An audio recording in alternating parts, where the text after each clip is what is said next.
Bonsoir à tous et à toutes, bienvenue pour cette 7e session de l'école FJE. Et le thème de cette soirée, c'est comment connecter les enfants à Dieu.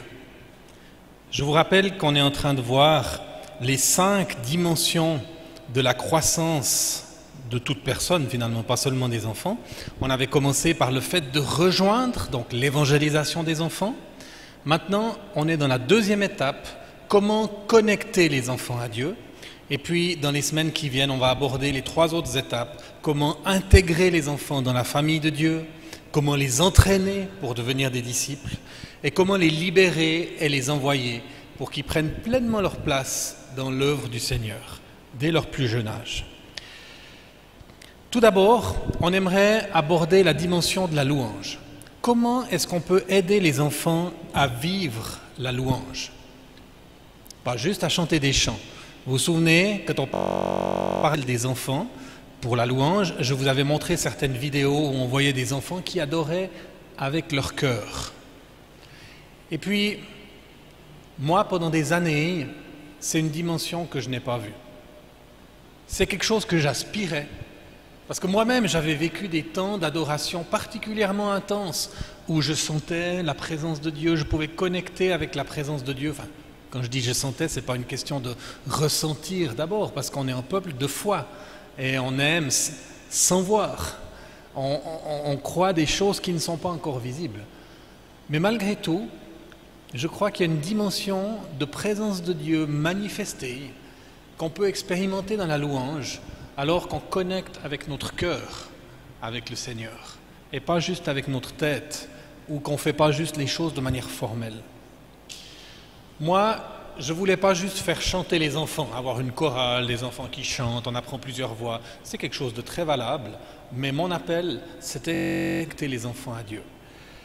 Donc j'ai essayé de traduire des chants avec des gestes, des chants dynamiques pour que les enfants aient du plaisir dans la louange. Et puis on a vécu des moments de louange formidables où les enfants dansaient, sautaient, faisaient toutes sortes de gestes. En général, on les conduisait depuis devant, on leur montrait les gestes, donc c'était très dirigé par les moniteurs, si on veut bien dire.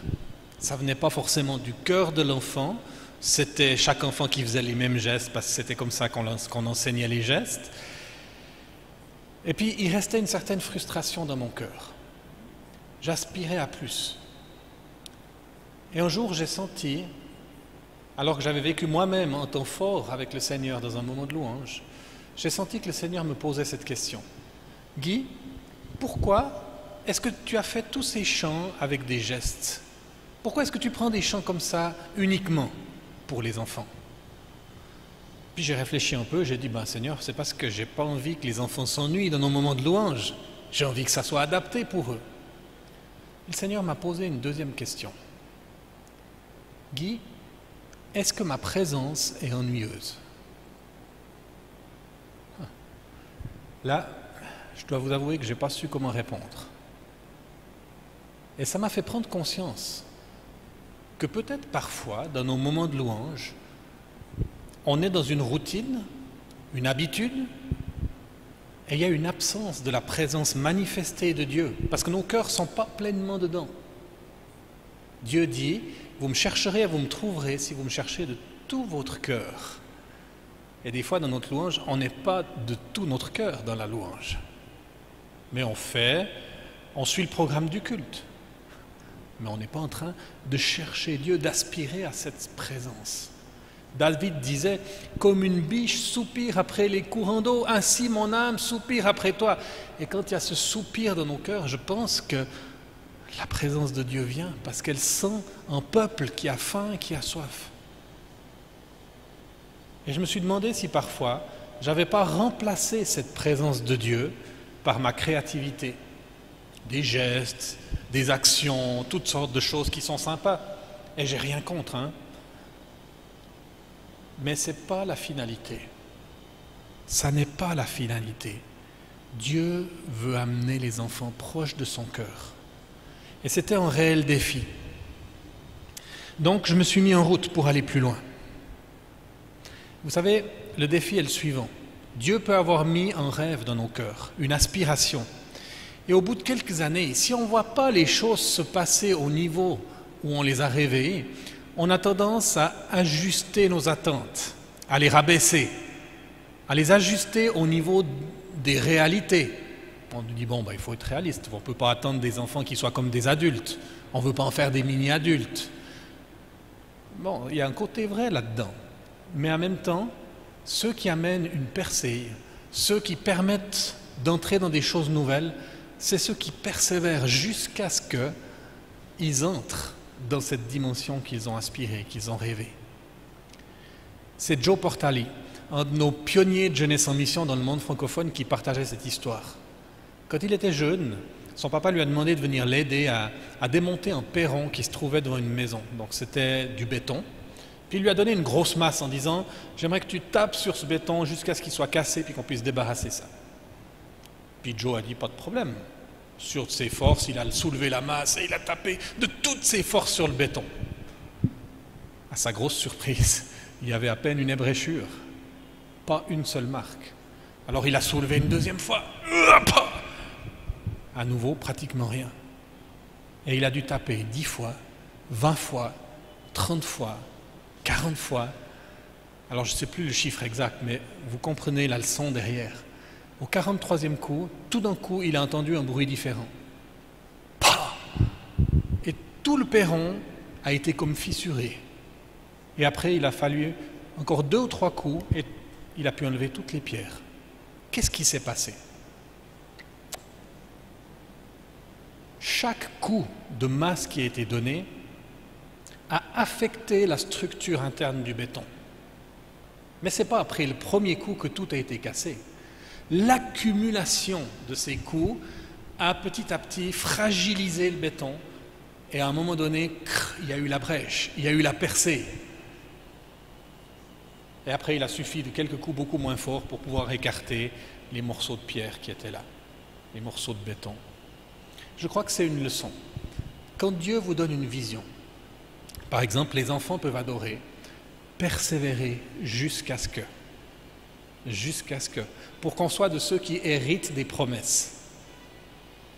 On parle des violents qui s'emparent du royaume de Dieu. Cette dimension de ne pas simplement se satisfaire de moins que ce que Dieu nous a mis à cœur. Et des fois, ça prendra quelques années, des fois, ça peut prendre toute une vie, et des fois, plusieurs générations. Donc, il faut être patient. Moi, je me suis mis en route pour essayer de vivre une percée avec les enfants dans l'adoration. Et je suis redevable à mon ami Sylvain Frémont pour ce schéma qu'il a développé dans son livre « Vivre la louange ». Il compare les moments de louange qu'on veut vivre avec n'importe qui, des adultes ou des enfants, à une cible. Et ça, c'est une image qui marche bien avec les enfants. Cette cible, elle est composée de 3 cercles concentriques. Et dans une cible, on sait que là où on obtient le plus de points, c'est quand on touche le centre de la cible. Donc, le premier cercle, le cercle extérieur, c'est ce qu'on appelle la reconnaissance. Pour entrer dans la présence de Dieu, on doit d'abord avoir une attitude de reconnaissance. Des gens qui font que de râler, que de voir le négatif, ça va être difficile d'entrer réellement dans la présence de Dieu.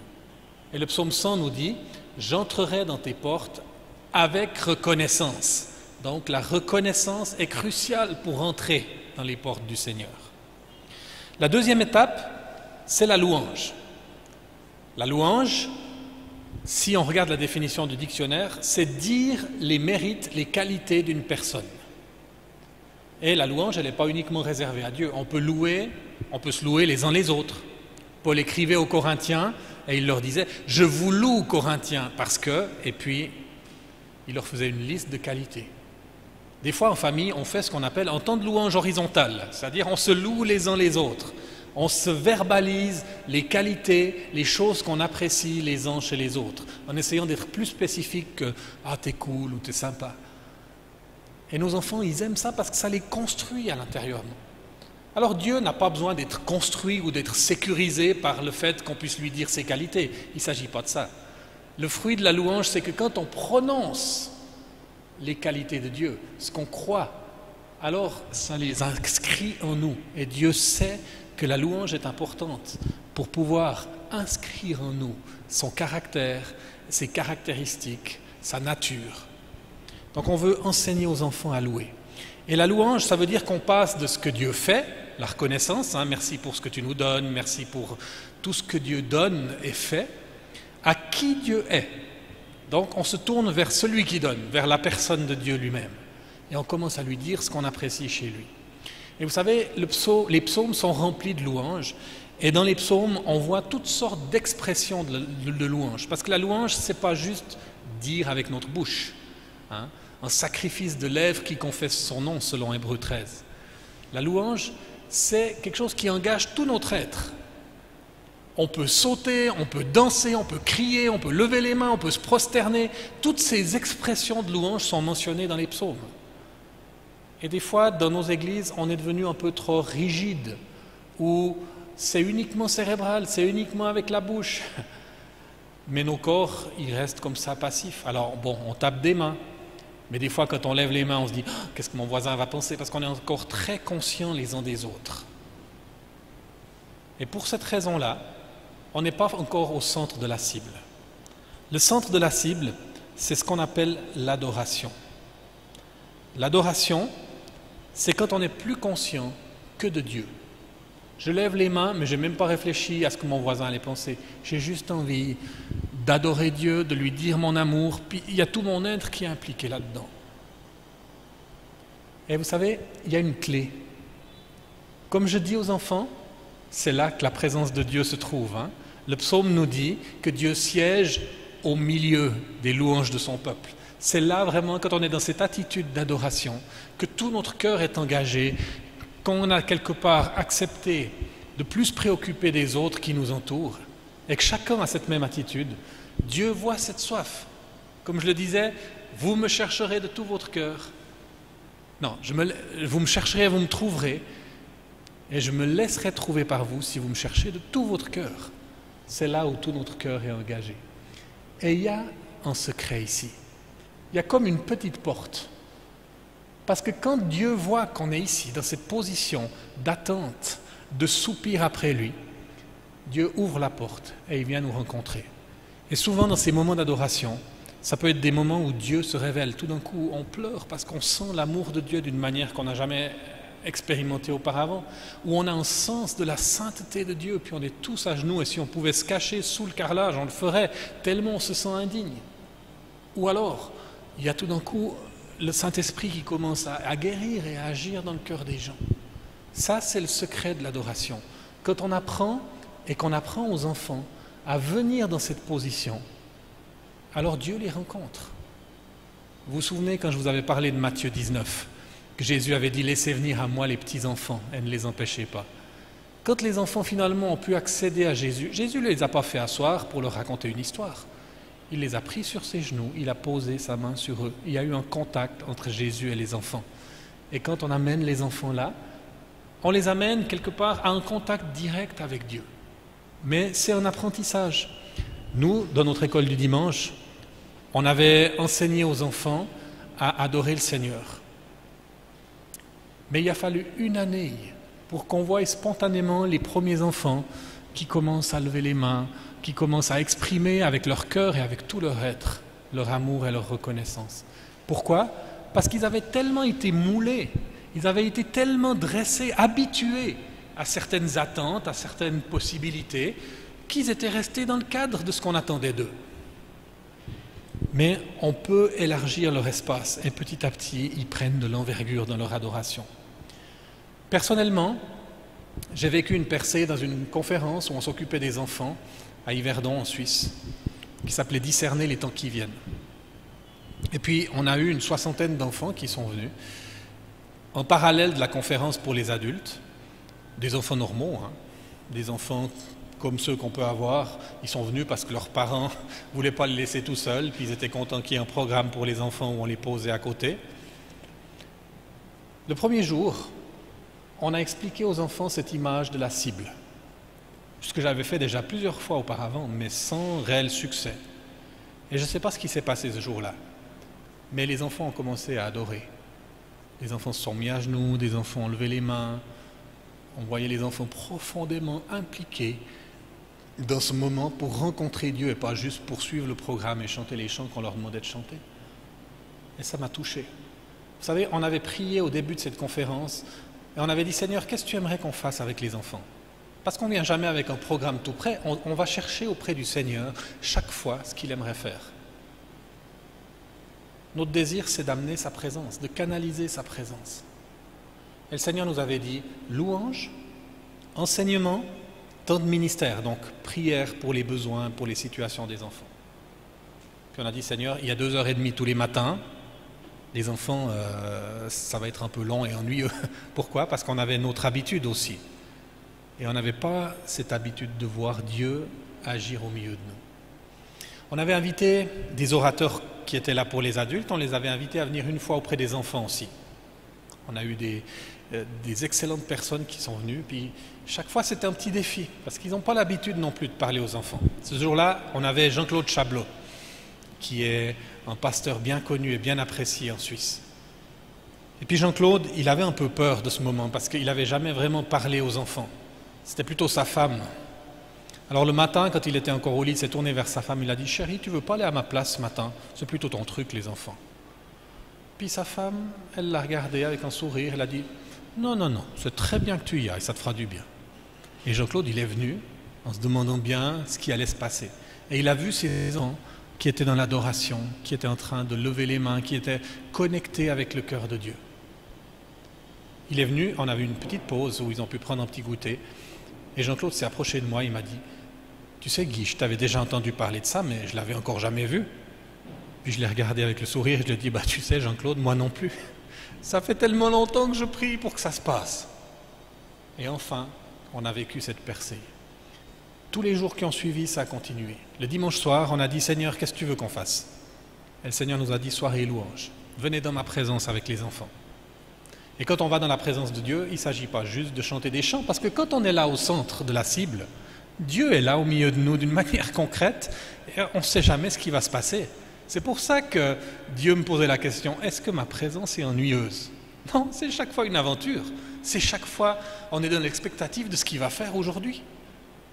Là, j'ai eu une impression, on était dans la louange depuis un petit moment, les enfants adoraient Dieu. Et j'ai eu une impression que plusieurs enfants souffraient de moqueries à l'école ou dans leur famille, à cause de personnes qui leur disaient des choses méchantes, puis ça les blessait. Et le Seigneur voulait mettre son baume sur leur cœur. Alors j'ai fait un appel, j'ai partagé cette pensée, et j'ai dit ceux qui se reconnaissent là-dedans, qui aimeraient qu'on prie pour eux, avancez-vous, on va prier pour vous. Et j'ai une quinzaine de participants, d'enfants qui sont venus au centre. Quand je parle d'enfants, juste pour que vous mesuriez de quoi je parle, ici c'était entre 6 et 14 ans en gros. Donc des jeunes adolescents et plutôt des grands enfants. J'ai dit aux autres enfants qui ne s'étaient pas avancés, voyez ceux qui sont au centre, approchez-vous d'eux, posez vos mains sur eux et invitez le Saint-Esprit à venir guérir, restaurer et encourager là où il y a eu des blessures et des paroles qui ont fait mal. Et les autres enfants se sont approchés, ils ont commencé à prier. Plusieurs enfants pleuraient, tellement Dieu les touchait.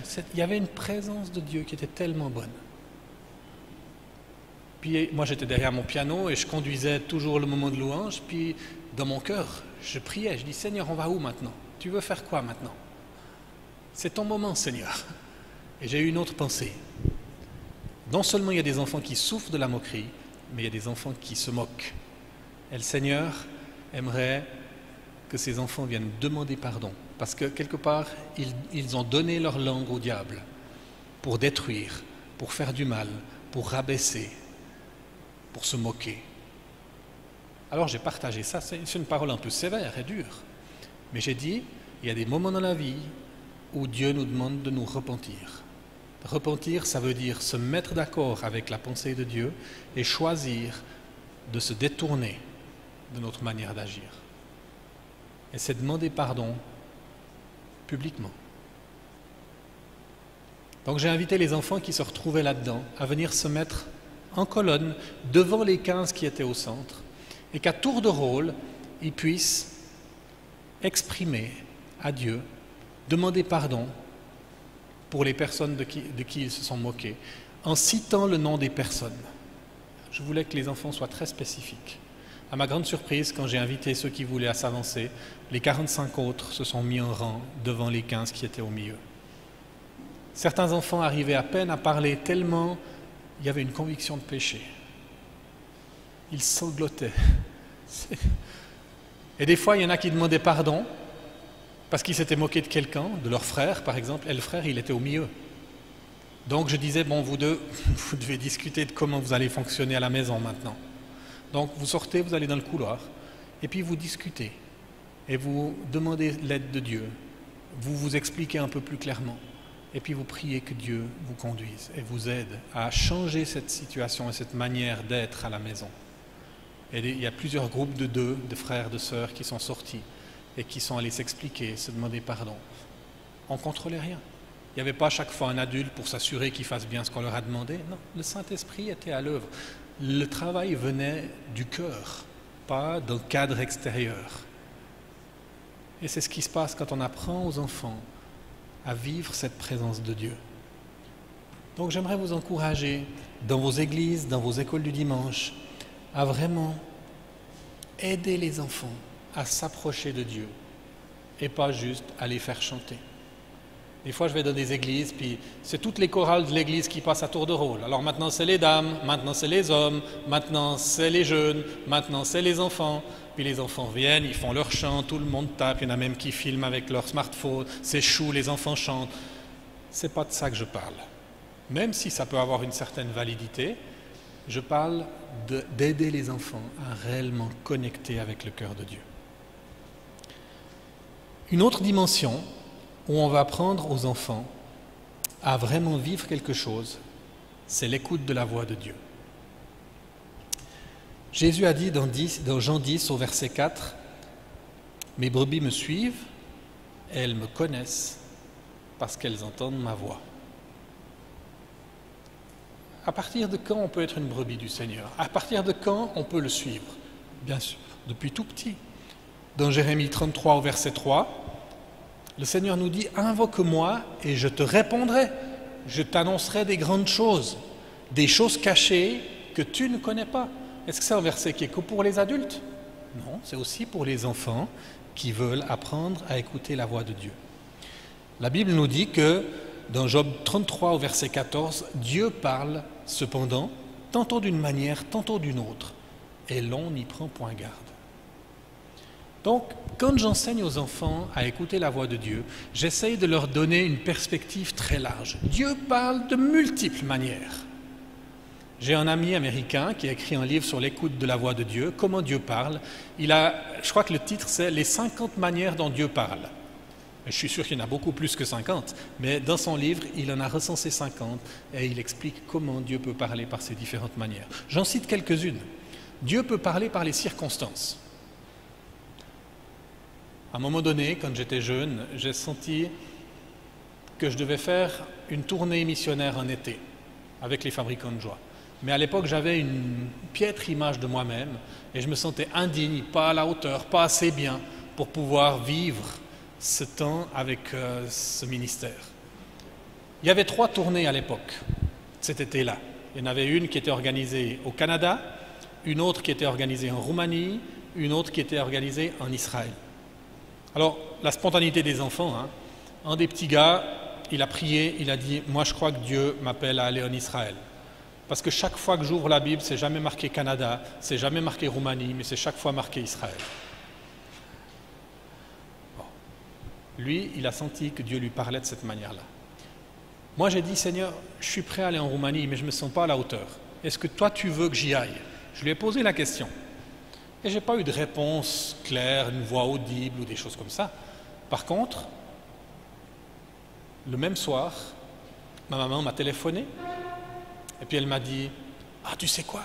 Il y a telle personne qui rentre de Roumanie, c'est incroyable les besoins qu'il y a là-bas. » En fait, la Roumanie avait été sous une dictature pendant de nombreuses années et quelques mois auparavant, le dictateur Nicolae Ceausescu avait été tué et le pays était en train de connaître, d'entrer dans la liberté. J'ai dit bon, ok. Quelques jours plus tard, j'étais à Lausanne, j'allais conduire un moment de louange pour une soirée de prière pour les églises de la ville. Et puis à la fin de la prière, la personne qui présidait dit bon, chaque fois qu'on se rencontre, on prie chaque fois pour un autre pays. Ce soir, je propose qu'on prie pour la Roumanie. 2 soirs après, il y avait le groupe de jeunes. J'arrive à la soirée, et puis il y avait un temps d'annonce. Et puis un de mes amis s'avance et dit « Alors, on a décidé qu'on allait faire une collecte de vêtements pour la Roumanie. » Je crois que j'ai jamais autant entendu parler de la Roumanie en quelques jours. Et j'ai dit « Seigneur, j'ai compris, c'est bon. » Dieu parle par les circonstances.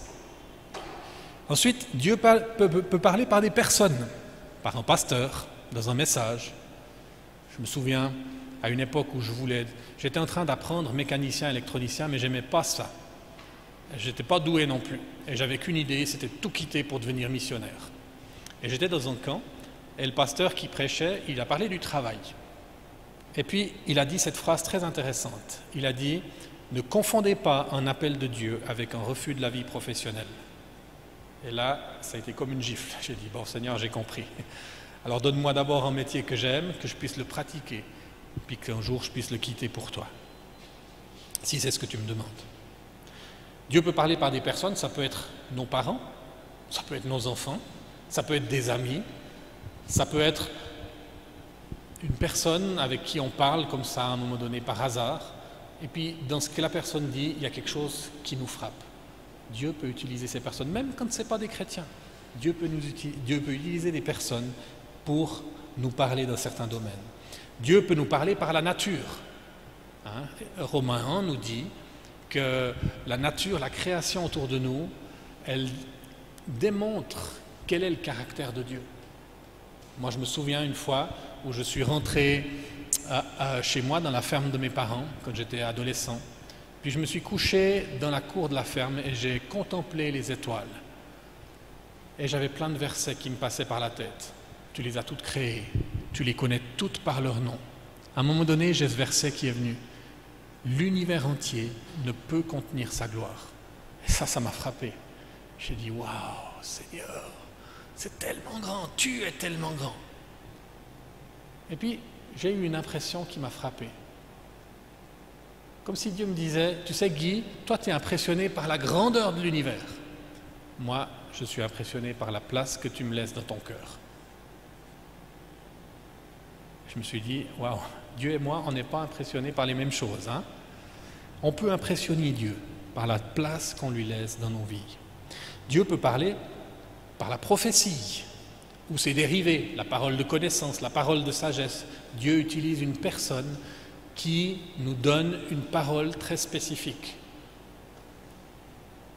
ou en révélant certaines choses. Je me souviens, à un moment donné, j'étais au groupe de jeunes, puis ma priorité, c'était de trouver une fille. J'avais envie de me marier, j'avais envie de trouver quelqu'un avec qui partager ma vie. Et puis, il y a eu une parole de connaissance dans une soirée d'intercession. Une personne s'est levée et puis a dit « J'ai l'impression que le Seigneur me parle, qu'il y a ici au milieu de nous une personne pour qui se marier est devenu tellement important que ça a pris la place de Dieu. Et que le Seigneur lui demande de renoncer à son droit au mariage. » Et là, j'ai été repris. Et dans mon cœur, j'ai senti clairement que c'était de moi qu'il s'agissait. Je me suis levé, j'ai demandé la prière, j'ai demandé pardon à Dieu. Mais ça a été une grande lutte. Et Dieu a redonné, en l'occurrence. Donc la prophétie, la parole de connaissance. Et des fois, on est testé dans la prophétie. Une fois, j'ai donné une prophétie. On était à Belfort, en France. Dans un culte, j'ai l'impression que Dieu voulait guérir une personne qui était au milieu de nous, qui avait très mal dormi la nuit précédente, et puis qui avait un problème spécifique que j'ai cité à ce moment-là. Et puis, personne n'a répondu à l'appel. Bon, je me suis dit, je me suis trompé. Vous savez, des fois, je préfère me tromper et donner une impression, je la soumets à l'Église, et je préfère qu'il n'y a personne qui répond, que passer à côté de quelque chose qui aurait pu être de Dieu, qui aurait pu permettre à quelqu'un de le rencontrer, mais parce que je n'ai pas obéi et que je n'ai pas osé, alors cette personne, elle passe à côté de ce que Dieu voulait faire pour elle. Donc, prenons des risques. On a le droit à l'erreur avec le Seigneur, mais attention de ne pas manipuler les gens avec nos prophéties. Ça, c'est un grand risque, et dans certaines églises, je suis très mal à l'aise. Vous savez, on peut apporter une parole de Dieu, mais il faut qu'on soit humble et qu'on réalise que dans tout ce qu'on apporte, il y a toujours une part de nous-mêmes. Et des fois, il y a même beaucoup de nous-mêmes et très peu de Dieu. Pour certaines personnes même, il y a une petite partie de Dieu, puis après ils continuent à causer, puis ils donnent tout un message qui ne vient pas de Dieu. C'est juste qu'ils ont attiré l'attention des gens. Il faut qu'on soit attentif. On m'a raconté cette histoire d'un pasteur qui avait envie d'avoir un nouveau piano pour l'église. Et il savait qu'il y avait un chrétien dans l'église qui allait vendre son piano. Et puis, il s'est dit, il pourrait le donner à l'église. Donc, il a utilisé la prophétie pour essayer de manipuler. Il s'est levé au culte. Ainsi parle l'Éternel, le Dieu d'Israël, qui est, qui était, qui vient, le Tout-Puissant. Le Seigneur me montre qu'il y a parmi nous un frère qui a un instrument de musique. Et le Seigneur lui dit, tu dois le donner à l'église. Ok, il y a eu un grand silence. Personne n'a répondu. Une semaine s'est écoulée. Le pasteur s'est levé au culte suivant. Ainsi parle l'Éternel, le Dieu Tout-Puissant, le Dieu qui est, qui était, qui vient, le Dieu d'Israël. Ainsi parle l'Éternel, le Seigneur me montre qu'il y a un chrétien qui a un instrument de musique. Il me semble, si je regarde bien, c'est un piano.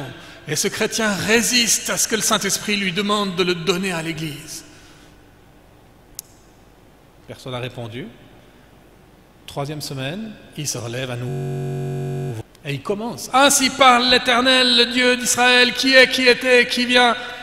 Puis le chrétien qui avait le piano se lève et il l'interrompt. Il dit, hé pasteur, le Seigneur, il t'a pas dit que je l'ai vendu il y a 2 semaines déjà? Attention de ne pas vouloir faire dire à Dieu des choses que nous on aimerait et d'utiliser la prophétie pour manipuler.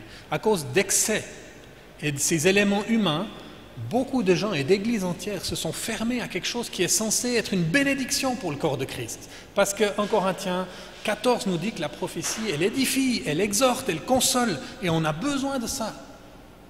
Ce don, il n'est pas éteint, il est toujours à l'œuvre. Dieu peut parler par la conscience. Peut-être vous vous souvenez des bandes dessinées de Tintin et Milou. Hein, c'est intéressant. Vous avez le chien qui suit le capitaine Haddock, qui a sa bouteille de whisky cassée dans son sac à dos, puis le whisky coule, et puis Milou commence à lécher. Et puis, je ne sais plus exactement comment ça va, mais à un moment donné, ah non, c'est pas ça. On voit, je crois que c'est Tintin qui avait le sceptre d'Ottokar. Voilà, il avait quelque chose de précieux, il l'a mis dans sa poche, puis il l'a perdu. Puis Milou suit, à distance, et il voit cet objet qui est tombé par terre. Mais il a un os dans la bouche. Donc s'il prend cet objet, il doit laisser son os.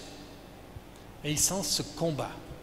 Et vous avez ces 2 petits animaux, un avec des ailes de démon qui est tout rouge, la queue fourchue, qui lui dit lâche-le, prends-le pas, garde ton os et tout ça. Et puis vous avez l'autre qui a une petite robe bleue et puis des ailes qui dit vas-y, lâche ton os, puis ramène ça, c'est ce qui fera plaisir à Tintin. Et on a tous cette voix de la conscience à l'intérieur, en tout cas quand on est jeune. La conscience du bien et du mal. Certains disent, comment des tribus vont être jugées si elles n'ont pas entendu l'Évangile? Alors moi je crois que Dieu nous a donné cette conscience, la pensée de l'éternité, comme c'est marqué ailleurs. Mais je crois aussi que malheureusement, que si on prend l'habitude de ne pas écouter notre conscience, alors elle peut être comme anesthésiée et que finalement, on ne l'entend plus du tout. Donc soyons vigilants à ce niveau-là. Dieu nous donne sa paix. Selon Philippiens, elle surpasse toute intelligence. Est-ce que quand on prend une décision, on a la paix de Dieu? Dieu nous donne des convictions.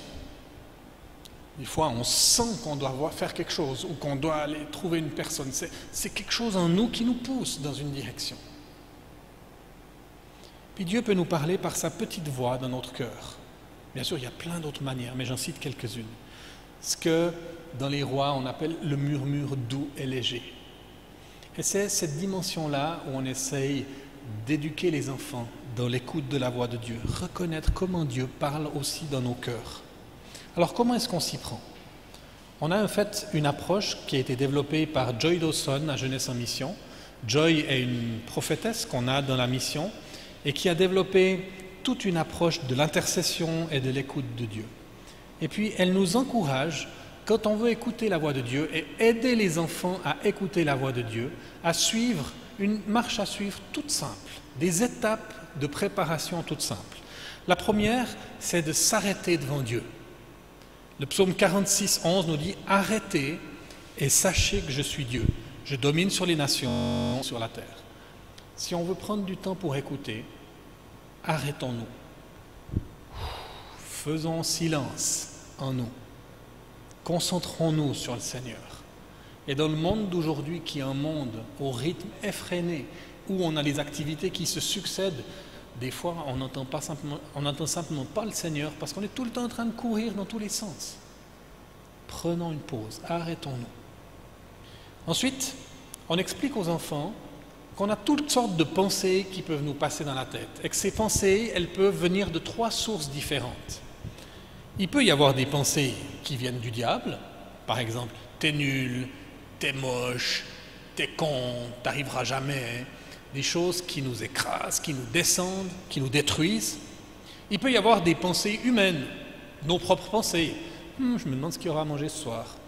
Je me demande bien ce que ma femme est en train de faire maintenant. J'ai oublié de prendre ça avec moi. Des choses comme ça. Et puis, il peut y avoir des pensées qui viennent de Dieu. Et comment est-ce qu'on va discerner qu'est-ce qui est quoi?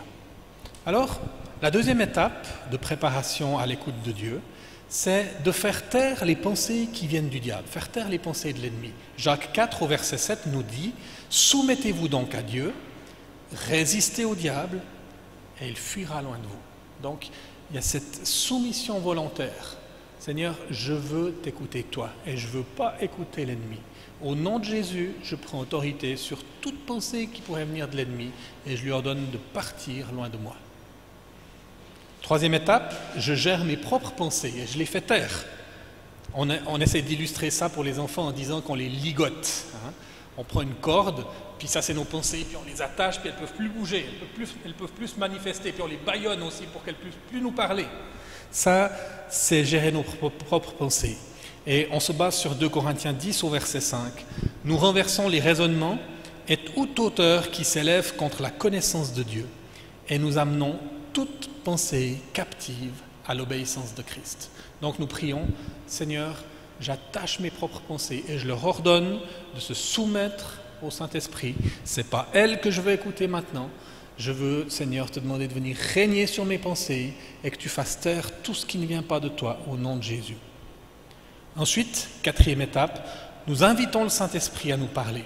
Éphésiens 5, 18 nous encourage à être remplis de l'Esprit. Et là, on écoute. Puis on commence à être attentif aux différentes pensées qui viennent en nous.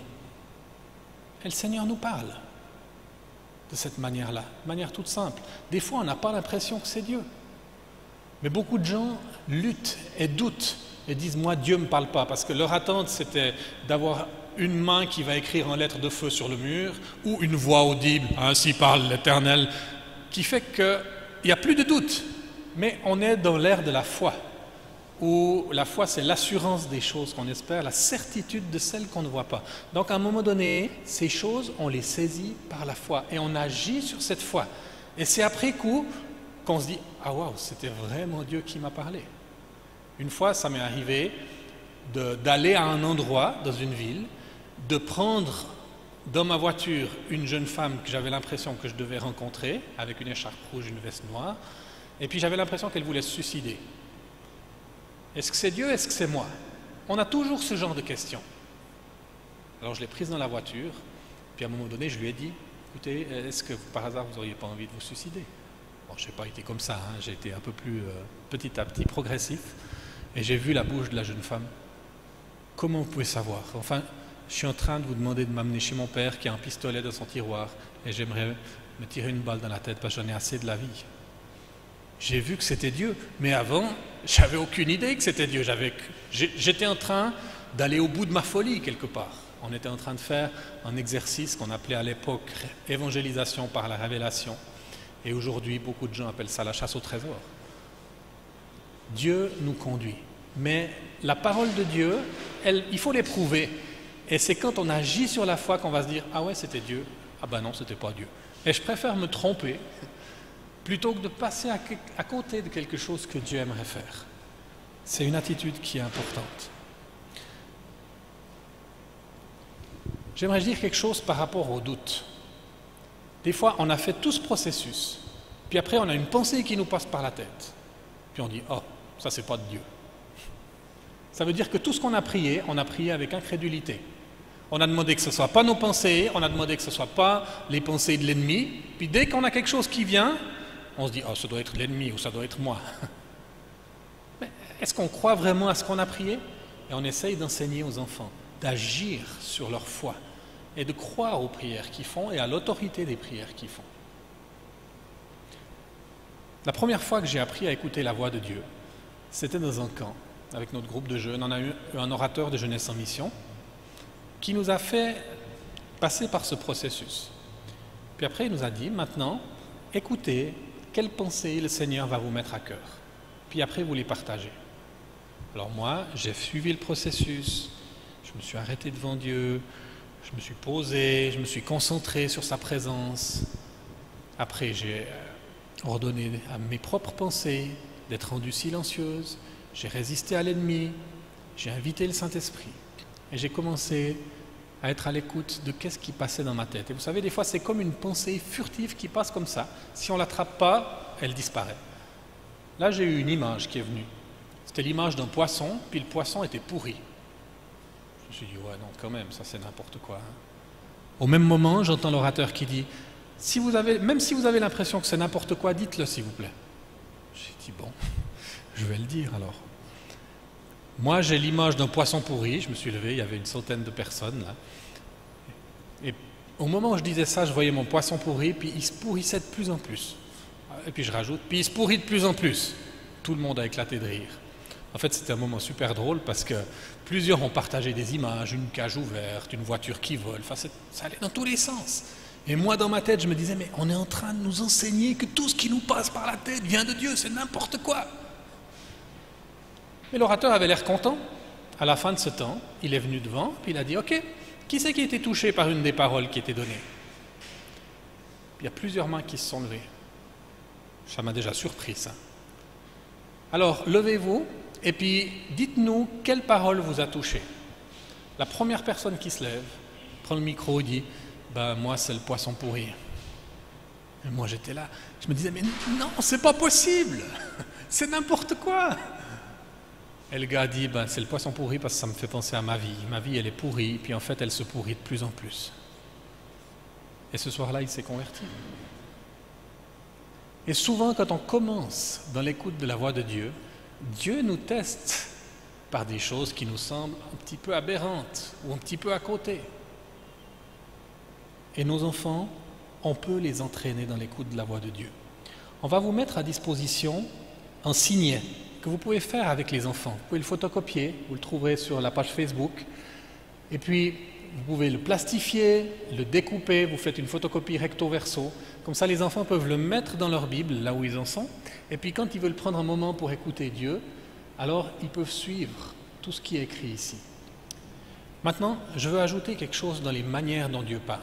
Et c'est la plus fondamentale. Dieu nous parle aujourd'hui par sa parole, la parole de Dieu, la Bible écrite. C'est évident. Et on ne veut pas mettre ça de côté. On ne veut pas être super naturaliste et puis oublier les choses normales que Dieu nous a déjà dit. Dieu ne va jamais contredire ce qu'il nous a dit dans sa parole. On ne peut pas venir avec une prophétie que Dieu nous a demandé de divorcer alors que la Bible nous dit qu'on ne doit pas séparer ce que Dieu a uni. La Bible nous permet de juger des choses. Mais en même temps, Dieu n'a pas cessé de parler il y a 2000 ans. Dieu n'a pas cessé de parler une fois que le canon a été décidé et fermé. Mais maintenant, les paroles de Dieu qui sortent par prophétie, dans nos cœurs, par la nature, elles doivent venir confirmer et non contredire la parole de Dieu écrite. Parce que la parole de Dieu écrite, c'est le chablon, c'est ce qui nous permet de juger de toute autre manière dont Dieu parlerait aujourd'hui pour nos circonstances. C'est évident que la Bible nous donne la marche à suivre pour les grandes lignes. Mais après, quand on doit prendre des décisions spécifiques dans nos vies, on a besoin d'être conduit par Dieu. Et dans toutes les tendances, vous avez cet aspect-là, comment trouver la volonté de Dieu. Mais on ne va pas forcément utiliser l'expression voix de Dieu quand on est dans une église non charismatique. On a peur des excès qui ont été faits dans certaines églises, et puis on s'est fermé malheureusement à certaines choses. Parlons maintenant. Non, j'aimerais vous demander de vous mettre par 3. Et dans vos groupes de 3, j'aimerais vous encourager à pratiquer ces étapes d'intercession. Et ce que vous allez faire, c'est que vous allez écouter Dieu pour les 2 autres personnes du groupe. Vous allez demander, une fois que vous avez fait ces étapes-là, dans vos cœurs, vous allez demander à Dieu, Seigneur, qu'est-ce que tu aimerais dire aux 2 personnes qui sont avec moi? Pas besoin d'être long, on va prendre 5 à 10 minutes pour ça. Vous notez vos impressions, c'est peut-être une image, ça peut être un verset biblique, ça peut être une parole spécifique ou une phrase que Dieu vous donne pour la personne.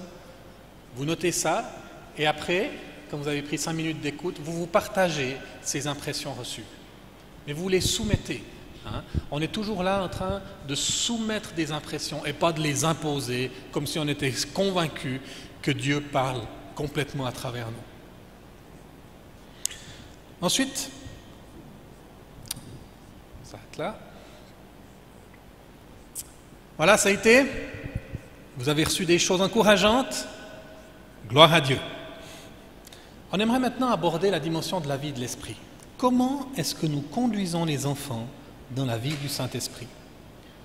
Alors pour moi, quelque chose qui est important, c'est de ne pas donner l'impression que le Saint-Esprit, c'est juste une expérience. Le Saint-Esprit est Dieu. C'est la 3e personne de la Trinité. Souvent, j'explique ça aux enfants. On a un Dieu qui se révèle en 3 personnes. On a le Père, on a le Fils, on a le Saint-Esprit, mais c'est un seul Dieu, c'est un mystère. C'est ce qui fait la richesse du christianisme par rapport à l'islam, par exemple. C'est cette unité dans la diversité. Donc, je présente aux enfants qui est le Saint-Esprit. Je leur dis, pour expliquer la Trinité, par exemple, je prends l'image du soleil. La Bible nous dit « Nul ne peut voir Dieu et vivre ». La sainteté de Dieu, c'est comme le soleil, on ne peut pas le regarder dans les yeux, sinon on peut devenir aveugle. Ensuite, Jésus, 2e personne de la Trinité, a dit « Je suis la lumière ». Le soleil nous donne la lumière qui nous permet de voir autour de nous. Et puis si Jésus est la lumière, alors le Saint-Esprit c'est la chaleur qui nous permet d'avoir chaud et d'être bien. Pour présenter le Saint-Esprit, on aime utiliser des images, des illustrations. Souvent, je prends l'image des huiles avec des enfants. Le Saint-Esprit, la Bible nous le décrit comme une huile, mais elle utilise aussi l'image de l'eau, l'image du feu, l'image du vent. Il y a différentes images qui sont utilisées pour décrire l'Esprit. Donc, je mets par exemple dans un sac toutes sortes d'huiles différentes, et puis je les sors les unes après les autres pour faire réfléchir les enfants. Je prends une première huile, qui est peut-être l'huile de tournesol, ou l'huile de colza, l'huile d'arachide, ou l'huile d'olive, ou toutes sortes d'autres huiles culinaires. Et les enfants disent, ça c'est pour faire la salade, ça c'est pour la cuisson, ça c'est pour faire les frites. C'est juste. Et je leur explique que le Saint-Esprit donne du goût à nos vies. Après, je prends de l'huile pour le moteur, en leur disant qu'il ne faut pas les interchanger, parce que ça ne marche pas. Et je leur explique que le Saint-Esprit nous met en route. Le Saint-Esprit nous permet d'avancer. Et la même chose quand on a des pièces qui sont tellement oxydées, rouillées, un boulon, un écrou qu'on n'arrive plus à tourner, on peut les mettre trempés dans un bain d'huile pendant une nuit et après on arrive à nouveau les faire dégripper. Et de même, le Saint-Esprit décoince des choses qui sont coincées dans nos vies. On utilise de l'huile, par exemple de l'huile qui est dans les médicaments, dans les pommades. On met de l'huile. À l'époque, les médecins soignaient en mettant de l'huile sur les plaies. Et le Saint-Esprit peut nous guérir dans des domaines où on souffre, que ce soit physiquement ou intérieurement. Je présente aussi l'huile qu'on met dans les lampes à huile, l'huile qui nous permet de nous éclairer. Et j'explique comment le Saint-Esprit peut nous guider et nous conduire quand on a des choix à faire. Après, j'utilise par exemple l'huile d'onction, que ce soit pour l'onction de guérison ou l'onction qu'on met sur une personne quand on l'établit dans un office religieux, un prêtre, un pasteur, un prophète. Et à l'époque, dans l'Ancien Testament en particulier, quand on mettait en place un prêtre, un prophète ou un roi, il est passé par une cérémonie où on versait sur lui une corne d'huile. Et cette huile illustrait le Saint-Esprit qui le qualifiait pour l'office auquel Dieu l'appelait. Et de la même façon, le Saint-Esprit nous rend capables de faire ce que Dieu nous demande. Et c'est ça qui est extraordinaire dans la Nouvelle Alliance. Ce n'est pas juste Dieu qui nous demande quelque chose et nous qui devons obéir, mais c'est par l'Esprit qu'on est rendu capable pour pouvoir faire ce que Dieu nous demande. Donc ces huiles sont des images qui sont très explicites pour les enfants. Encore la semaine passée, on a fait un camp, on a utilisé l'image des huiles, et puis on a demandé aux enfants de s'avancer. Et puis certains sont venus devant par rapport à l'huile de guérison, et on a pu prier pour leur guérison. D'autres sont venus devant par rapport à l'huile d'onction, et ils ont pu recevoir la capacité de Dieu.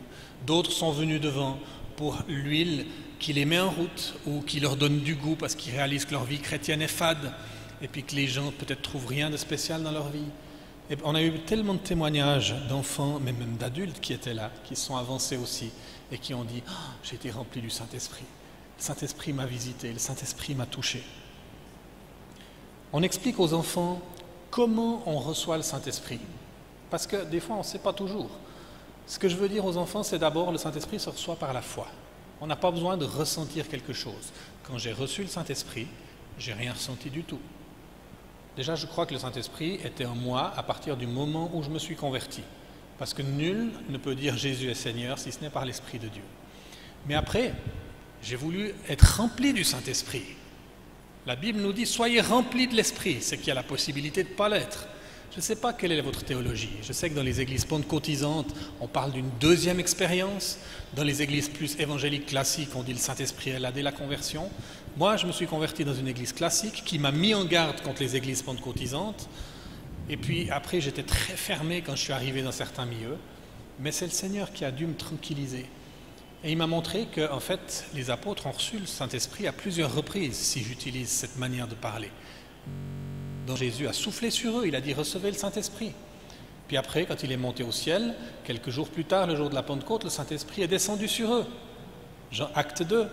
Et puis après, quand certains ont été mis en prison, qu'ils ont été libérés après avoir été battus et roués de coups, ils ont prié que le Seigneur les remplisse du Saint-Esprit pour qu'ils puissent annoncer la parole avec assurance. 3e fois.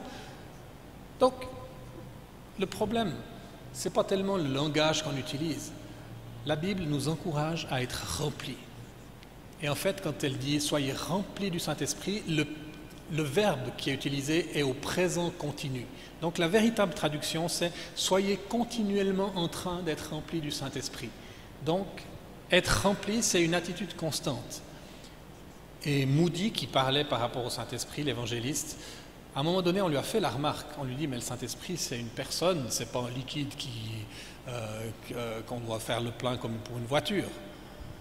Puis Moody a dit, c'est vrai, il y a des choses qui m'échappent. En tout cas, ce que je sais, si je dois être régulièrement à nouveau rempli du Saint-Esprit, ce n'est pas le problème du Saint-Esprit, c'est le problème de Moody, parce que moi j'ai des fuites. Et je trouve que c'est très humble de pouvoir le dire comme ça.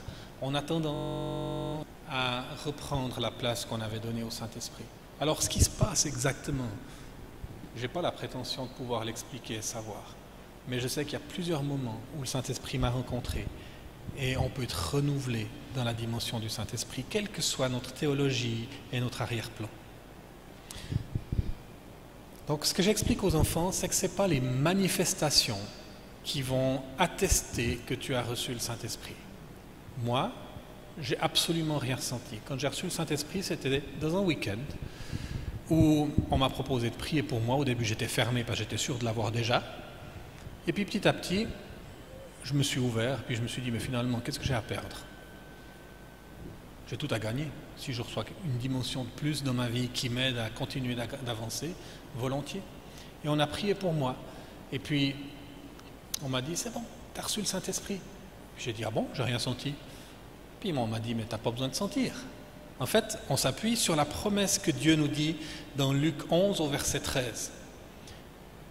Si un enfant demande à son père du pain, est-ce que le père va lui donner une pierre? Si un enfant demande à son père du poisson, est-ce que le père va lui donner un scorpion?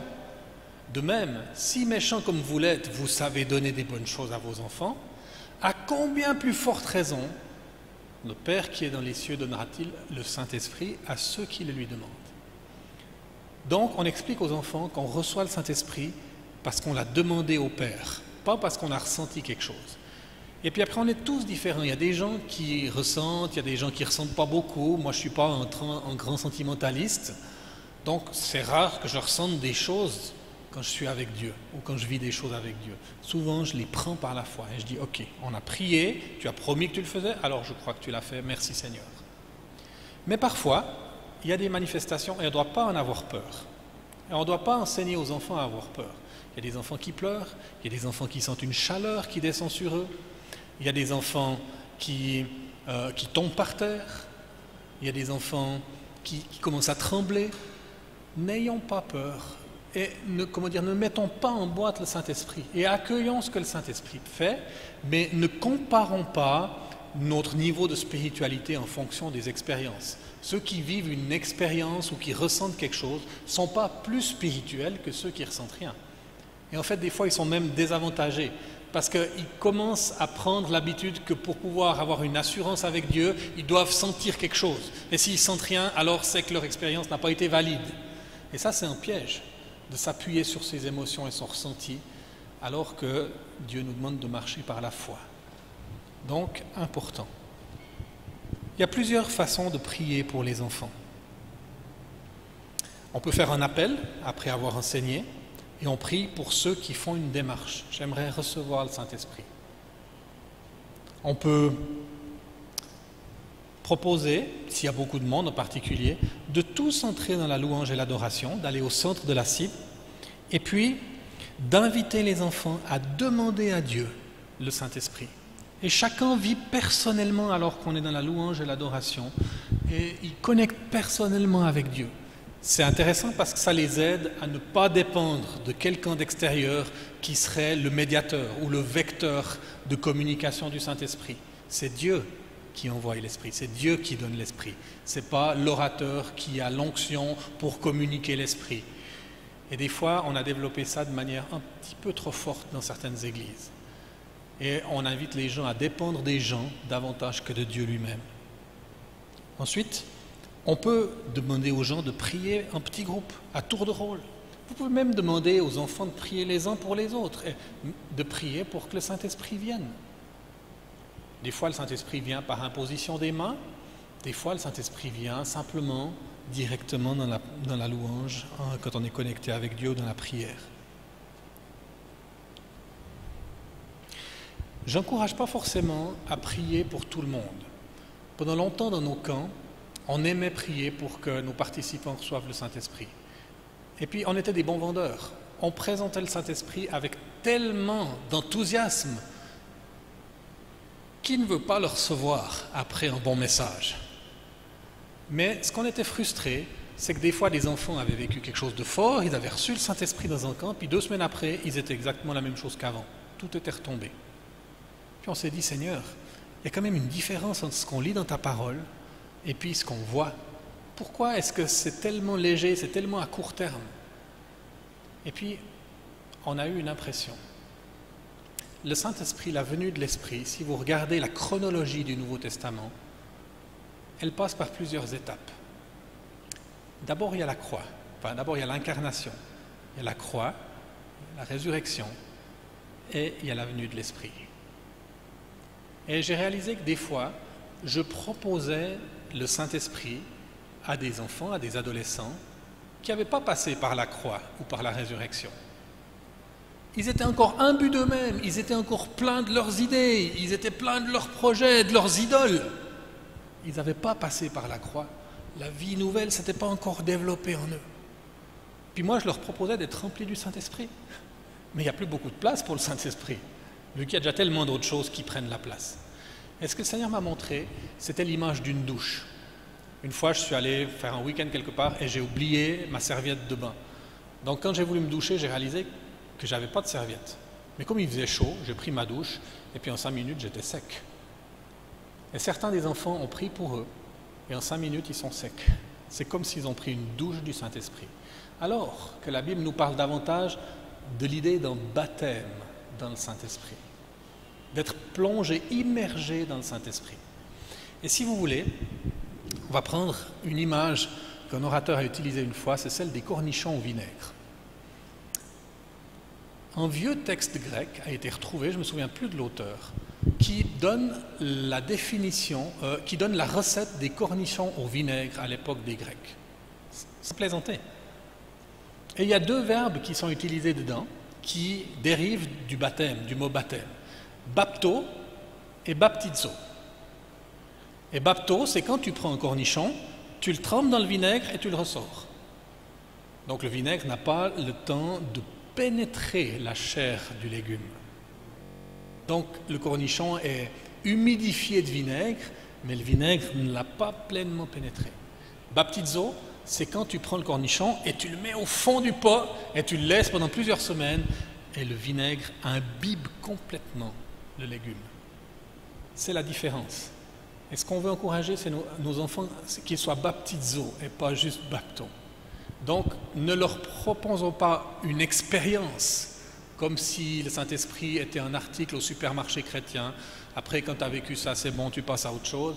Non, l'enfant doit passer par la mort, par la résurrection, l'adolescent. Il y a toute une expérience. Puis on revient régulièrement parce qu'on veut le baptizo, que le Saint-Esprit pénètre tous les aspects de sa vie. Donc on ne prie pas pour tout le monde. Maintenant, n'ayez pas peur de prier faux.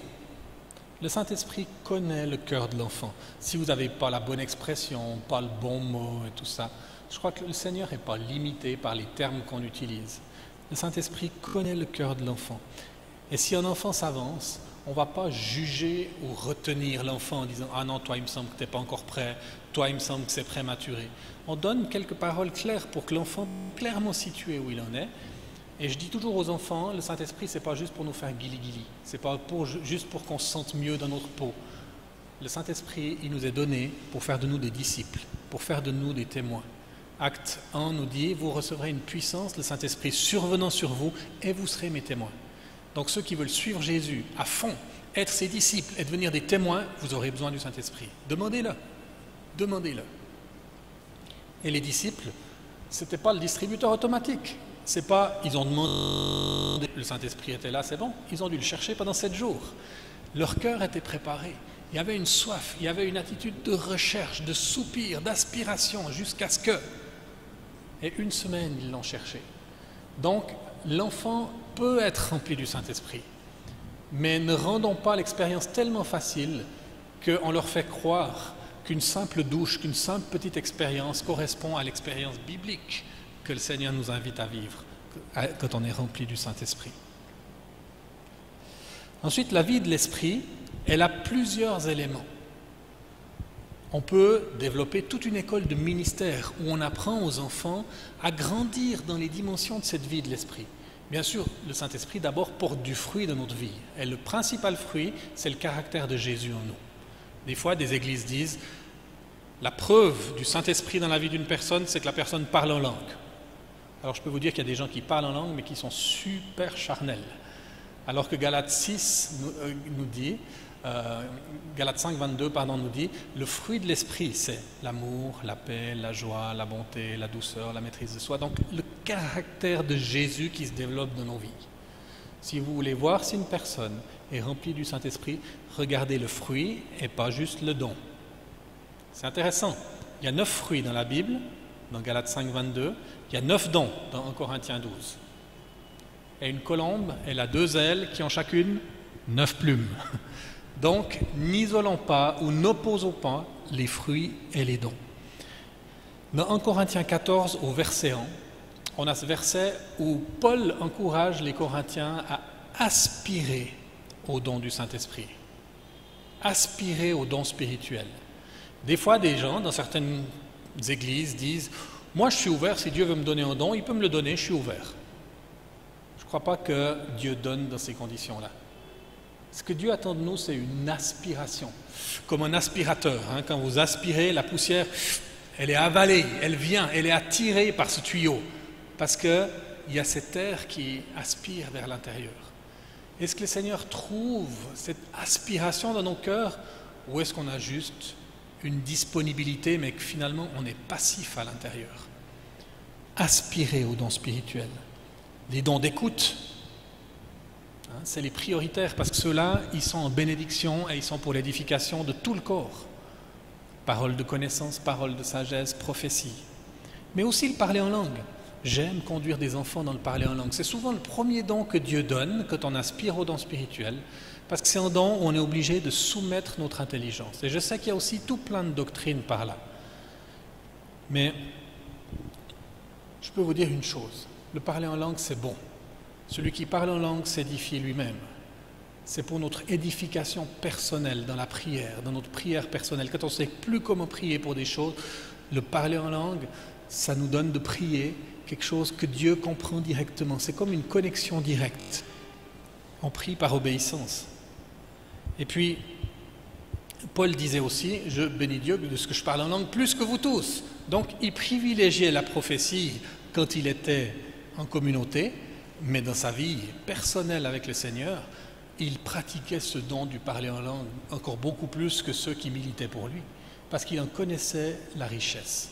Ne critiquons pas les dons de Dieu, surtout ceux qu'on ne comprend pas. Et n'attendons pas de comprendre un don pour le pratiquer. Ça, c'est l'inverse du bon sens. Et quand on marche avec Dieu, on ne peut pas faire comme ça. Ça, c'est les rationalistes qui fonctionnent comme ça.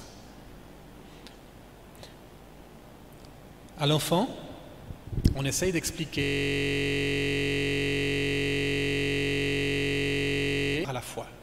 Des fois, on a l'impression que quand on va parler en langue, c'est comme une force qui vient sur nous, puis qui nous fait sortir des mots de la bouche, qui commence à bouger notre langue, puis ça devient incontrôlable. Il n'y a aucun don qui est incontrôlable. Ça, c'est plutôt de la possession. Le Saint-Esprit ne nous possède pas. On peut toujours contrôler ce qu'on laisse sortir, ce qu'on laisse entrer. Le Saint-Esprit nous respecte. Il collabore avec nous. Et pour le parler en langue, ça veut dire que l'enfant doit commencer à sortir un son, commencer à bouger sa langue et croire que le Saint-Esprit inspire ce qui en sort. C'est lui qui donne les mots. Des fois, des gens ont des mots dans la tête, ils sentent qu'ils doivent dire certains mots qu'ils ne comprennent pas, puis les autres fois, ils commencent à parler sans savoir ce qui va venir. Quand j'ai reçu le parler en langue, il n'y avait rien qui venait parce que j'avais un peu cette impression que quelque chose allait venir prendre possession de moi, puis me faire parler des trucs que je ne comprenais pas. Mais on m'a dit, mais non, commence à parler. J'ai dit, puis je dis quoi? Bah tu dis les mots qui vont sortir, tu ne sais pas ce que tu vas dire. Pour moi, c'était trop, j'étais tellement rationaliste. Puis au bout d'un moment, j'ai commencé Kuraba, Kuraba, Kuraba, Kuraba, Kuraba. Puis j'ai dit Kuraba pendant 5 minutes. Puis dans ma tête, je luttais, je bataillais, je disais, mais c'est n'importe quoi, c'est n'importe quoi, c'est n'importe quoi. Et puis les gens m'ont encouragé, ils m'ont dit, c'est super, tu parles en langue. Et puis j'étais tellement frustré. Parce que des fois, j'entendais des gens parler en langue, puis j'ai l'impression tout un langage avec plein de mots différents. Alors, j'ai pratiqué ça pendant 2 ou 3 semaines, puis après, j'étais tellement énervé, j'ai arrêté. Quelques mois plus tard, je lisais un livre de témoignages qui s'appelait « Il chassait le dragon dans la cité interdite », qui parlait du parcours d'une missionnaire, Jackie Pullinger, qui allait servir auprès des drogués à Hong Kong. Puis un jour, des gens ont proposé qu'elle prie pour recevoir le Saint-Esprit. Ça faisait 2 ou 3 ans qu'elle était là-bas, puis il n'y avait aucun fruit. Elle était tellement découragée. Et puis elle a reçu le parler en langue. Elle a commencé à parler en langue. Et les gens lui ont fait promettre qu'elle parle tous les jours un quart d'heure en langue. Alors elle faisait ça quand elle était dans le bus. Au bout de 3 semaines, elle a vu sa première conversion. Puis après, elle a expliqué tout le mouvement de Dieu qui a commencé. Et je me suis dit, ouais, mais alors pourquoi moi j'ai arrêté? Je suis nul, pourquoi j'ai arrêté? Donc je me suis avancé à un nouvel appel, j'ai demandé qu'on prie pour moi pour que je reçoive le parler en langue. Puis les gens m'ont dit, mais tu l'as reçu? On était là, on était témoins. J'ai dit, ouais, mais je l'ai perdu. Et ils ont dit, tu ne peux pas perdre un don, parce que tu ne possèdes pas un don, tu as le Saint-Esprit en toi et il peut permettre à n'importe quel don de s'exprimer au travers de toi en fonction de ce que tu as besoin. Il faut juste que tu recommences. Alors j'ai recommencé. Puis de nouveau c'était Kuraba, Kuraba, Kuraba, Kuraba. Et de nouveau je me disais, mais c'est tout le temps la même chose, il n'y a qu'un seul mot, puis j'ai l'impression que c'est n'importe quoi. Ce lutte contre mon rationalisme était intense. Alors quand on prie pour les enfants, souvent il n'y a pas une lutte aussi intense, parce que c'est des enfants, et leur cœur est beaucoup plus pur, ils luttent moins avec ces choses-là. Mais des enfants qui viennent de familles traditionnelles, religieuses, qui ont été des fois enseignées d'une certaine manière un peu légaliste, des fois, ils n'arrivent pas à entrer dans cette dimension du parler en langue parce qu'il y a comme un carcan qui a été posé sur eux. Et il faut prier une prière d'autorité sur certaines choses d'abord. Au bout d'une année, j'avais plein d'autres mots. Puis maintenant, j'ai plein de mots quand je parle en langue. Et puis j'utilise ce parler en langue, spécialement dans des moments où je ne sais pas comment prier autrement. Je prie pour certaines personnes, j'ai un fardeau pour certaines situations, mais je ne sais pas comment prier. Et Dieu conduit de cette manière-là. Ce que j'aimerais dire, ne négligeons pas, ne méprisons pas les dons du Saint-Esprit. Et aidons nos enfants à les pratiquer, pas comme si c'était un signe de maturité spirituelle. Un nouveau converti peut avoir tous les dons. Par contre, les fruits, ils se développent avec le temps. Donc donnant autant de poids aux fruits de l'Esprit qu'aux dons du Saint-Esprit. Il y a les dons de guérison, il y a les dons de discernement des esprits, il y a les dons de foi, il y a les dons de miracles. Et quand on est avec nos enfants, on veut aussi créer cet espace pour s'exercer, pour s'entraîner et pour pratiquer dans l'humilité, dans la soumission les uns aux autres, en respectant le cadre qui nous est donné, en sachant qu'on est tous des humains, on peut se tromper dans certaines choses, mais on fait nos armes et on apprend avec le Seigneur.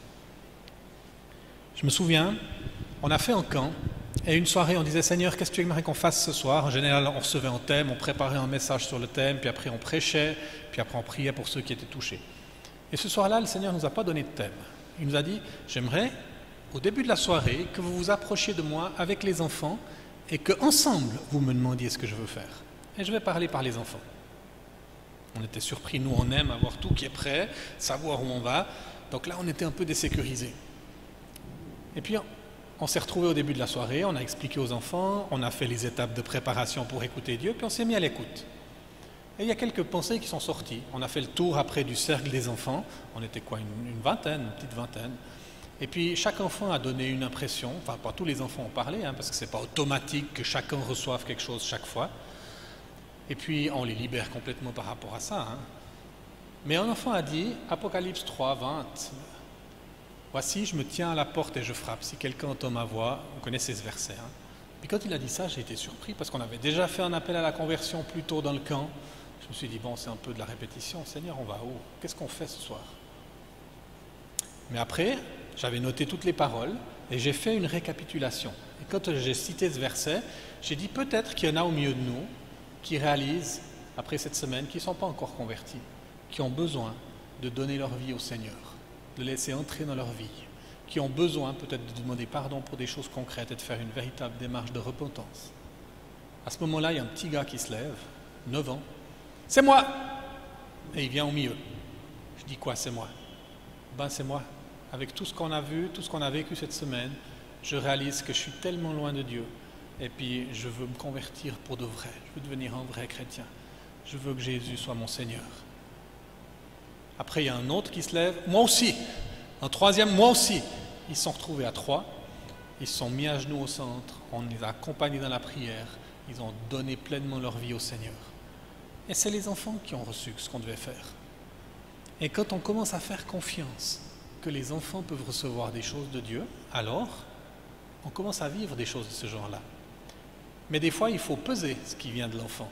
Il peut y avoir des esprits de divination qui sont là par héritage, puis des enfants qui ont une perception spirituelle qui peut être très malsaine. Il faut faire preuve de discernement. Et autant les enfants grandissent, autant nous grandissons dans la gestion de ces moments-là pour pouvoir les gérer de manière mature, pas qui étouffe, qui contrôle et qui empêche le Saint-Esprit de faire, mais qui discerne pleinement ce qui est en train de se passer et là où en sont les enfants. Et quand il y a des paroles, c'est vraiment Dieu, et on donne la place pour que ça s'exprime, et d'autres paroles qui sont peut-être un petit peu ce que l'enfant a envie. On va prendre un petit moment dans les groupes pour que vous puissiez simplement prier les uns pour les autres. Et vous allez prier pour être renouvelés dans la dimension du Saint-Esprit. Et s'il y a une des choses au niveau des fruits, au niveau des dons, où vous sentez que le Seigneur vous a parlé, simplement exprimez-le au Seigneur en disant pardon pour ça, ou j'ai soif de ça, ou donne-moi plus d'aspiration et moins de passivité par rapport à ça. Et vous priez les uns pour les autres. Si le Seigneur vous donne une parole, vous la soumettez, vous la soumettez aux autres qui sont dans votre groupe. Que le Seigneur vous bénisse dans ce temps.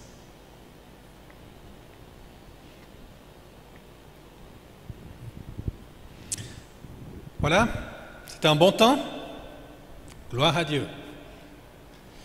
On va parler encore de l'intercession, spécialement de l'intercession créative.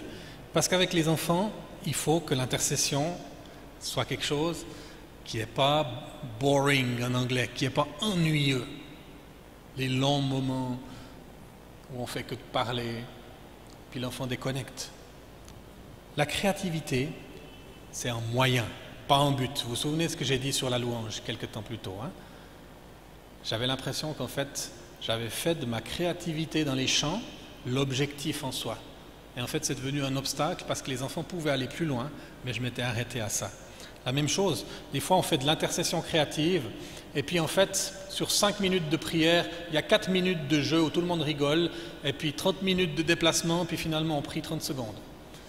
Je me dis, on passe quand même un petit peu à côté. Oui, c'est bien d'avoir des activités créatives qui nous permettent de motiver les enfants pour ces moments-là, mais attention de ne pas leur donner trop de place non plus. Quelques idées. Vous pouvez vous mettre par groupe de 3 ou 4 et vous pouvez demander à Jésus, comment est-ce qu'on peut prier ce qui est sur ton cœur aujourd'hui? Quand vous êtes en famille, vous pouvez avoir quelques idées. Quelques idées de choses qu'on a faites avec les enfants. C'est, des fois on est autour de la table, on prend un couteau, puis on le fait tourner un peu comme une girouette, et quand le couteau s'arrête vers toi, c'est toi qui pries. On retourne, quand le couteau s'arrête vers toi, c'est toi qui pries. Comme ça, il y a un aspect de jeu, mais ça ne prend pas trop de temps. Ou alors, on prend une mandarine, on la découpe en quartiers, et puis je prends un quartier pour moi, mais d'abord je dois prier, et puis après je mange le quartier. Puis après, je donne la mandarine à la personne de mon choix, qui prend un deuxième quartier, qui prie pour quelque chose après qu'il mange, puis après qui choisit une autre personne. Ou des fois, on prie, une fois que j'ai prié, je fais le tour de la table en courant, je tape dans le dos du suivant, je m'asseye. Le suivant prie, il fait le tour de la table en courant, il tape dans le dos de quelqu'un d'autre, il s'asseye. Et tout le monde court. Mais on est constamment en train de prier aussi. Ou alors on prend un dé. Vous savez, le dé a 6 faces, il est numéroté de 1 à 6. Quand c'est 1, c'est toi qui pries. Quand c'est 2, c'est toi qui pries. Quand c'est 3, c'est toi qui pries. Quand c'est 4, c'est toi qui pries. Allez, on joue. 1, c'est toi, vas-y. 6, c'est toi. 6, c'est toi. Oh, c'est triché, il a déjà pu prier 2 fois, puis moi pas encore. Ah ben oui, c'est comme ça, hein. Donc, on voit qu'on peut faire quelque chose de dynamique et de ludique avec les enfants pour prier. On peut utiliser toutes sortes de gestes et de mouvements qu'on peut utiliser pour pouvoir prier avec eux. Par exemple, on se met par groupe de 3 et puis on prie pour les orphelins. Alors, par exemple, tout le monde se met, on parle d'enfants, hein, se met sous sa chaise, comme pour dire, les enfants qui sont orphelins, souvent ils n'ont pas de famille, ils n'ont pas de maison pour les protéger. Donc on prie pour eux, pour que Dieu puisse être leur protection. On prie pour les familles de Côte d'Ivoire. Mettons-nous par 3, puis il y en a 2 qui forment les pans du toit, et puis on fait comme une maison. Et l'autre personne fait la même chose de l'autre côté, et le troisième se met au milieu comme s'il est sous le toit. Et on te prie, Seigneur, pour les familles de Côte d'Ivoire, les maisons de cette nation. Hein, on trouve des mouvements à faire qui illustrent quelque chose du sujet de prière, et puis qui font bouger un peu les enfants, qui les aident à pouvoir se reconcentrer sur ce qui se passe, et après on leur donne l'espace et le temps pour prier dans la position qu'on leur a indiquée. On a développé, spécialement notre responsable des fabricants de joie au Liban, un rallye d'intercession pour les enfants. Et c'est intéressant, c'est quelque chose qu'on pourra aussi vous mettre sur la page Facebook, où on a développé tout plein de postes de prière, et on a donné un titre à chaque poste, une description, le matériel, et puis qu'est-ce qu'on fait dans ce moment-là. Et puis on crée tous ces postes dans la salle, il y a peut-être 20-25 postes, puis on dit aux enfants, vous pouvez aller et passer à chacun des postes à votre propre rythme, et vous choisissez dans quel ordre vous le faites. Donc des enfants vont comme ça, cet enfant commence par celui-là, puis après va là-bas. Puis il y a des postes qui sont chaque fois illustrés par un verset biblique. Par exemple, voilà une des pancartes qui est à un des postes. Goûtez et voyez combien l'Éternel est bon. Donc il y a 2 versets qui sont donnés, et puis l'explication, lisez le passage de l'Écriture, alors que vous dégustez ce qui est à votre disposition, savourez-les, prenez du temps pour distinguer les différents goûts, tout cela nous vient de notre Dieu qui aime nous donner de bonnes choses. prenez un moment en fermant les yeux et savourez la présence de Dieu. Et on a par exemple un bol de M&M's ou de chocolat, des biscuits, toutes sortes de choses à disposition. Donc les enfants viennent, ils prennent quelque chose, puis peut-être une deuxième, puis après ils se mettent dans un petit coin, puis ils savourent. En disant, goûtez combien le Seigneur est bon. Donc ça veut dire que Dieu aussi il est bon, comme ce M&M's est bon. Seigneur, aide-moi à savourer les différents goûts qu'il y a en toi. Donc ça, c'est un des exemples des postes du rallye qu'on peut vivre avec les enfants. On voit que les enfants sont ouverts à grandir dans des choses spirituelles, pas juste à entendre nos leçons. Et notre responsabilité, une fois qu'on les a amenés au Seigneur, une fois qu'on les a amenés à reconnaître Jésus comme leur sauveur, c'est de pouvoir les aider à se connecter à Christ, à Dieu, d'une manière concrète.